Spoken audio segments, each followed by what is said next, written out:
Assalamualaikum warahmatullahi wabarakatuh. Selamat datang lagi sahabat di channel One Opini dimanapun Anda berada saat ini. Pada video kali ini kita akan membahas dimana dukungan demi dukungan untuk membela Bapak Jokowi semakin banyak sahabat-sahabat. Dimana kemarin ada pemuda Patriot Nusantara itu resmi melaporkan para gerombolan yang menuduh ijazah yang dimiliki oleh Pak Jokowi itu palsu. Dan sekarang tadi ada salah satu perkumpulan yaitu Peradi sudah resmi juga melapor ke polisi untuk kasus yang sama. Artinya sudah ada laporan yang masuk sahabat-sahabat, dan itu ditujukan kepada Rosuryo, Tifa, Rismon, Rizal, dan lain sebagainya. Nah, bagaimana videonya? Bagaimana pendapat netizen mengenai ini? Apakah Rosuryo CS semakin hari akan semakin takut ya? Ataukah dia tidak bisa tidur karena sudah dilaporkan 2 laporan? Bagaimana videonya? Kita nonton sama-sama berikut ini. Tindakan-tindakan atas nama demokrasi, ya, demokrasi yang ingin mengkebiri demokrasi hukum di Republik ini adalah pembelajaran yang tepat. Jadi demokrasi kebablasan itu tidak bisa mengkebiri demokrasi hukum, sehingga harus ada demokrasi hukum juga yang berjalan. Jadi kalau atas nama demokrasi tetapi kebablasan dan membuat gaduh, maka kita juga harus melihat demokrasi hukum saat ini. Nah, itu dari saya. Mungkin teman-teman nanti setelah kami buat laporannya bisa meliput lagi dan menyampaikan apa saja. Nah, untuk Pak Dewan Nasihat, silakan Pak. Cukup. Nanti laporannya apa sih Pak? Ini terkait terkait ijazah palsu. Terus apalagi Ketum? Silakan Pak Ketum. Kita coba melaporkan mengenai dugaan penghinaan, hasutan, dan juga membuat gaduh. Jadi ada beberapa pasal yang kita akan coba Nanti tergantung di dalamnya nanti. kemukakan, tergantung para nanti penyidiknya, yang mana yang pasal yang lebih tepat. Tapi kami sebagai warga negara yang baik, kami ingin menyampaikan perasaan kami bahwa kondisi ini tidak bisa dibiarkan. Harus ada Kita biarkan terus ini, masyarakat kita akan dirugikan. Akan terjadi hal-hal yang tidak kita inginkan. Oleh karena kita membatasi, kita datang pada hari ini untuk melaporkan oknum-oknum tertentu. siapa aja Pak yang dilaporkan? Bocorannya. Oknumnya inisial aja ya. Inisial aja ya. RS. Inisial aja dulu. RS sama Salah satu dokter. Dokter palsu juga kan? RS. Dua-duanya RS ini.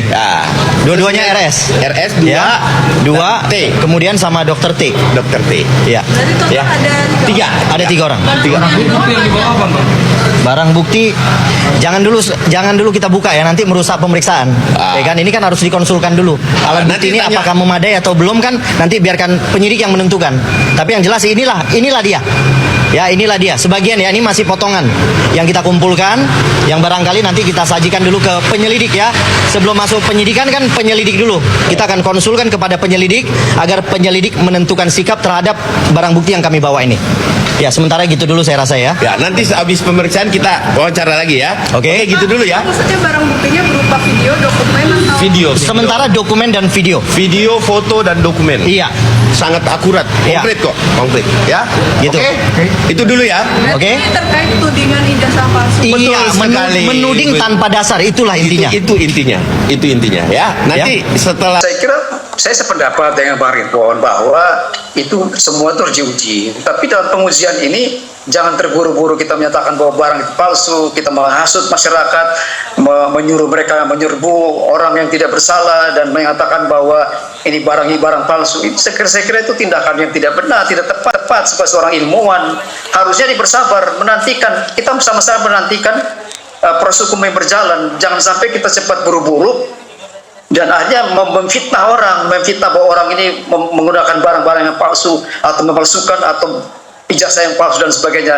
Saya kira ini tindakan yang tidak benar. Jadi Bang Rizwan, saya kira hentikan dulu kegiatan Anda kalau Anda belum bisa buktikan secara hukum. Ini yang kita sayangkan, Bang. Kenapa mesti menghasut orang, kemudian menyatakan hal-hal yang tidak benar, tidak tepat dalam pengertian belum bisa dibuktikan secara hukum. Kenapa ini harus disebarluaskan? Ini perbuatan yang menurut saya perbuatan yang tidak etis sebagai seorang ilmuwan. Seharusnya bisa menjaga diri dong. Oke. Terima kasih. Mungkin hari ini saya akan mengundurkan diri dari tim Ibu UGM.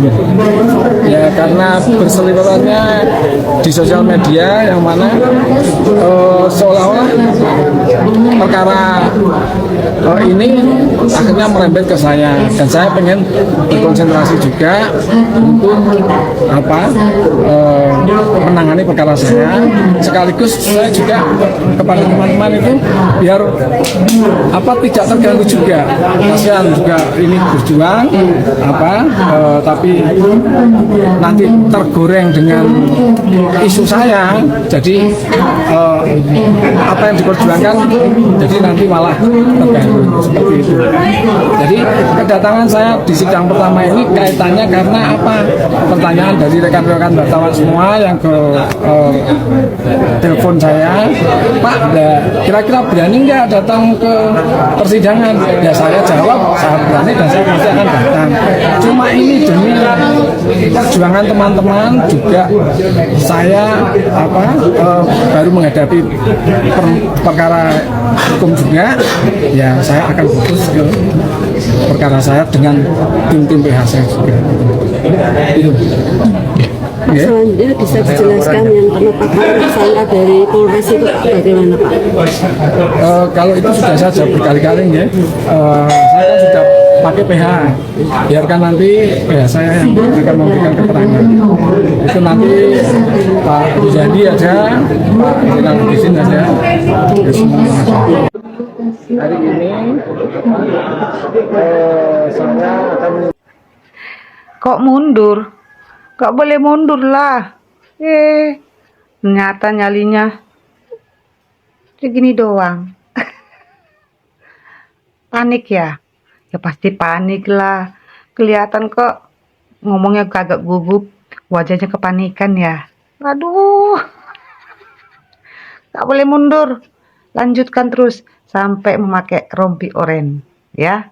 Biar ada imbas sama klien. Enak aja main mundur aja. Wah, enak dewe.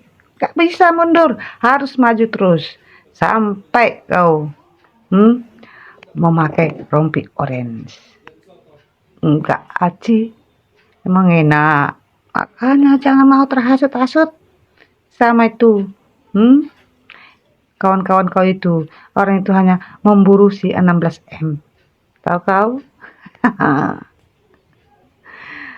Kena mental kau kan? Kau dihajar sama netizennya para pendukung Pak Jokowi. Nah lo, makanya jangan main-main sama para pendukung Pak Jokowi. Kasihan deh lo, kacilek lo. Panik lah. Ya pasti panik dong. Masa nggak panik? Gak ada. Menangkap Jokowi itu hukumnya menjadi wajib ain. Harus banget. Nah Jokowi kesalahannya banyak. Apakah orang seperti ini bisa dikatakan sebagai ustadz? Apakah orang seperti ini bisa dikatakan sebagai teladan dan panutan bagi para rakyat Indonesia? Saya pikir tidak gitu loh. Ustadz tidak boleh berurusan dengan politik, apalagi menyangkut tentang tokoh politik gitu loh. Dia mengatakan bahwa menangkap Pak Jokowi itu hukumnya wajib. Dari mana dalilnya gitu loh? Menangkap Pak Jokowi itu hukumnya wajib dan bersifat wajib gitu loh. Ini yang sangat disayangkan gitu loh. Inilah kalau ustadz yang bukan di bidangnya gitu loh menjadi pemuka agama ataupun orang-orang yang menyampaikan pendapat. Orang-orang seperti inilah yang membahayakan di negara kita, yang bisa membuat ribut negara ini. Saya bilang ya untuk Anda Pak Ustadz, tolong banget Anda berbicara di bidang Anda sendiri, jangan Anda berbicara tentang politik. Karena agama dan politik itu sangat sensitif. Karena rakyat di negara kita ini sudah tahu siapa Anda itu Pak Ustadz. Anda itu tidak lebih dari provokator gitu loh. Sama kayak Ustadz Wijayanto yang sangat memalukan di negara ini. Lebih baik lepas saja gelar Anda Pak Ustadz daripada Anda memalukan di negara ini. Itu aja sih, terima kasih.